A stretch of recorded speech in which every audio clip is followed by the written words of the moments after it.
अभी वेव से रिलेटेड कुछ इम्पोर्टेंट हम लोग टर्म पढ़ने वाले हैं, जिसमें पहला टर्म है एम्पलीट्यूड। सर आवाज़ नहीं चलेगा ना? एम्पलीट्यूड, तो एम्पलीट्यूड क्या हो गया, ये वाई नॉट एम्पलीट्यूड हो गया, ये छोटा वाला एम्पलीट्यूड नहीं हुआ।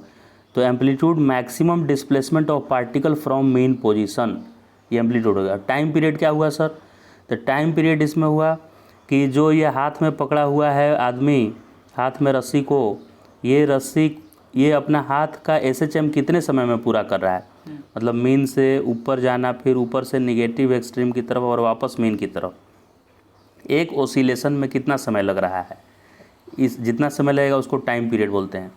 अच्छा, एक ओसिलेशन जब ये करता है ना, उस समय ये डिस्टर्बेंस यहाँ से और यहाँ आ जाता है, मतलब एक लूप उतने दूर में फॉर्म हो जाता है। तो हम ये भी बोल सकते हैं कि इसने जो डिस्टर्बेंस किया वो डिस्टर्बेंस यहाँ पहुँच गया।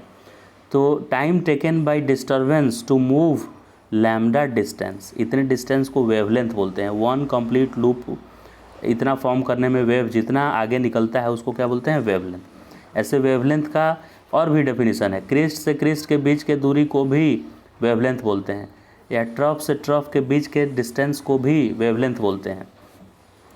तो वेवलेंथ क्या क्या आप डिफाइन कर सकते हैं, एक तो distance travelled by disturbance in one complete oscillation of particle, या इसका हाथ में जो रस्सी है वो वन ओसिलेशन कंप्लीट करेगा तो डिस्टर्बेंस यहाँ तक पहुँच जाता है, तो इतने डिस्टेंस को बोलते हैं वेवलेंथ। ये क्या हो जाता है, वेवलेंथ।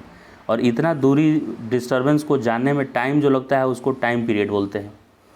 तो वेवलेंथ एक तो ऐसे डिफाइन करेंगे।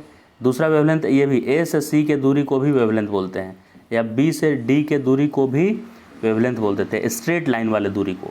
तो वेवलेंथ का यूनिट क्या होगा, मीटर होगा वेवलेंथ का यूनिट। अभी टाइम पीरियड मिल गया, तो फ्रीक्वेंसी होता है रेसिप्रोकल ऑफ टाइम पीरियड। ये क्यों ऐसा लिखा जाता है, देखिए टी टाइम में एक ओसिलेशन कंप्लीट हो गया, एक ओसिलेशन कंप्लीट हो जाता है, तो एक सेकेंड में कितना ओसिलेशन होगा, 1/t। तो एक सेकेंड में जितना ओसिलेशन होता है उसी को फ्रीक्वेंसी बोलते हैं। So frequency is number of complete oscillation in 1 second.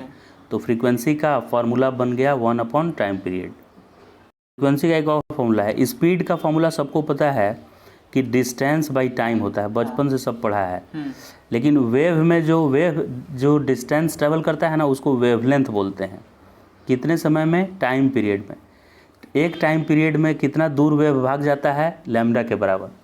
माने जब ये हाथ एक चक्कर पूरा करता है एसएचएम का, तो डिस्टर्बेंस इसके हाथ से कितना दूर आगे निकल जाता है, वेवलेंथ के बराबर। तो हम जो डिस्टेंस है उसके जगह पर लैम्डा लिख देंगे। अब कितने समय में ये घटना होता है, तो टाइम पीरियड में, तो टाइम की जगह पर टाइम पीरियड लिख देंगे। तो स्पीड का फॉर्मूला हो गया lambda by time period, speed equal to lambda by time period. अब 1/टाइम पीरियड को फ्रीक्वेंसी लिख सकते हैं, तो इसीलिए speed equal to lambda into frequency भी हो सकता है। और फ्रीक्वेंसी बराबर क्या हो जाएगा, स्पीड डिवाइडेड बाय, ये इधर लेफ्ट साइड में डिवाइड हो जाएगा लैम्डा। तो फ्रीक्वेंसी का एक और फॉर्मूला आ गया हमारे पास, frequency equal to speed upon lambda. अभी एंगुलर फ्रीक्वेंसी तो एफ होता है, समझ गए। ये जो ओमेगा होता है ना, ओमेगा फेजर डायग्राम में जो एसएचएम में पढ़े होंगे कि सर्कल में घूमता है, तो उसका घूमने का स्पीड ओमेगा होता है, जिसका फॉर्मूला होता है 2π/टाइम पीरियड, और 1/टाइम पीरियड को फ्रीक्वेंसी लिख सकते हैं।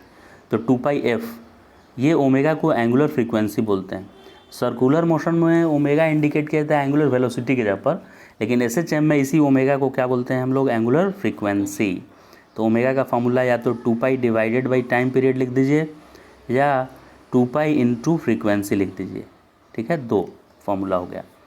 अगला है वेव नंबर। अभी अगला टर्म है वेव नंबर। क्या होता है, देखिए पहले डेफिनेशन समझते हैं। वेव नंबर है, जैसे लैम्डा दूरी अगर तय किया वेव, तो हम लोग बोलते हैं कि एक वेव कंप्लीट हो गया मेरा, एक वेव क्या हो गया, कंप्लीट। तो 1 मीटर जब मेरा डिस्टर्बेंस चलेगा, लैम्डा मीटर चला था, तो हम बोले कि एक लूप कंप्लीट हो गया भाई, एक वेव हो गया। तो लैम्डा मीटर नहीं चलकर एक ही मीटर जब चला होगा, तो क्या 1/लैम्डा वेव उसको बोलेंगे यूनिटरी मेथड से। तो इसी 1/लैम्डा को बोलते हैं हम लोग वेव नंबर। वेव नंबर यानी वेव नंबर क्या है, number of complete wave in 1 metre distance. Disturbance जब 1 मीटर दूर गया तो कितना आपका वेव बन गया, एक वेव कंप्लीट हुआ कि आधा ही वेव बना कि 5 वेव बन गया, ऐसा। तो 1/λ फार्मूला लिख लेंगे वेव नंबर का। अगला है डेफिनेशन एंगुलर वेव नंबर या प्रोपागेशन कांस्टेंट भी उसको बोलते हैं एंगुलर वेव नंबर को। ये एंगुलर वेव नंबर का फार्मूला होता है 2π/λ। क्या होता है 2π/λ ऐसा। ये कैसे डिफाइन किया गया है कि लैम्डा मीटर जब मेरा डिस्टरबेंस हुआ तो कितना फेज चेंज हो गया 2π फेज चेंज हो जाता है। एक चक्कर पूरा कर लेता है फेजर, जितने दूर में वो वेव लैम्डा मीटर दूर चला जाता है। तो 1 मीटर जब लेंगे डिस्टेंस तो उसमें कितना फेज एंगल बना होगा 2π/λ। तो ये एंगल है, ये क्या चीज़ हो गया एंगल एक हो गया। तो इसी को एंगुलर वेव नंबर बोला गया है। 2π/λ को ही क्या बोल दिया एंगुलर वेव नंबर या प्रोपागेशन कांस्टेंट। और ये के इसका सिंबल है, लिखिए। अब ओमेगा के और वी में रिलेशन निकालना है। किसमें निकालना है ओमेगा था एंगुलर फ्रीक्वेंसी और के था एंगुलर वेव नंबर और वी है स्पीड ऑफ डिस्टरबेंस या स्पीड ऑफ वेव। इन तीनों में रिश्ता पता करना है कि ये कैसे रिलेटेड हैं, ये तीनों दोस्त हैं कि ये तीनों भाई बहन हैं, ऐसा रिलेशन बताना है इन दोनों में क्या रिलेशन है। तो सबका फार्मूला पहले लिखते हैं। ओमेगा का फार्मूला था 2π टाइम पीरियड और के का फार्मूला था 2π/λ, ऐसा था फार्मूला, राइट। हाँ। और स्पीड का फार्मूला होता है λ/टाइम पीरियड, ऐसा होता है। तो 2π ये जो λ/टाइम पीरियड है स्पीड के जगह पर, तो मैं लिखता हूँ v = λ/t मैं लिखा पहले। फिर लैम्डा को मैं क्या किया इससे उधार लिया, बोला कि लैम्डा तू मुझे बता कितना है। तो ये बोले सर मैं k बराबर 2π/λ हूँ, तो लैम्डा बराबर क्या 2π/k हो जाएगा। k बराबर अगर 2π/λ है तो लैम्डा इधर आएगा तो k नीचे आएगा। तो लैम्डा को मैं 2π/k लिख सकता हूँ। तो यहाँ लैम्डा को मैं लिख दिया 2π/k। फिर ये t अभी बाकी है अभी भी, तो t से मैं पूछूंगा कि t को मैं क्या रखूँ, तो इससे मैं उधार लूँगा, इसको बोलूँगा t बता क्या होगा।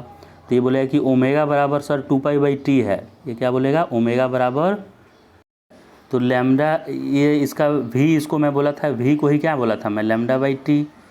तो v बराबर क्या हो गया लैम्डा का वैल्यू रखते हैं ना। हाँ। लैम्डा का वैल्यू किधर गया इससे उधार मांगे। तो ये बोला कि लैम्डा 2π/k रख दीजिए, तो 2π/k। फिर नीचे t बैठा हुआ है, तो t हम किससे उधार लें, तो t हम बोलेंगे इसको कि बता t कितना है इससे बोलेंगे इससे। तो ये बोलेगा कि सर t आप ऐसा कीजिए कि 2π/ω लिख दीजिए, क्योंकि ओमेगा बराबर 2π/t। तो t इधर आएगा तो ओमेगा नीचे आ जाएगा, राइट। हाँ। तो t बराबर हो गया 2π/ω, t = 2π/ω। तो ओमेगा ऊपर चला जाएगा और 2π किधर आ जाएगा नीचे, क्योंकि ये डिनोमिनेटर में था। तो 2π से 2π गया कैंसिल हो गया। तो v बराबर देखिए ω/k आ गया। तो ये k इधर मल्टीप्लाई कर देंगे ले जाकर, तो ओमेगा बराबर क्या आ जाएगा kv आ जाएगा kv। इसको ये अभी इतना डेरिवेशन नहीं भी याद रहेगा तो ये फॉर्मूला याद रखना है। ओमेगा बराबर केंद्रीय विद्यालय, kv मतलब केंद्रीय विद्यालय नाम याद आ जाएगा। हाँ। तो ओमेगा बराबर केंद्रीय विद्यालय एकदम याद रहेगा। जब भी क्वेश्चन आया और वहाँ ओमेगा kv एक साथ दिखा तो केंद्रीय विद्यालय याद आ जाना चाहिए कि ओमेगा बराबर केंद्रीय विद्यालय।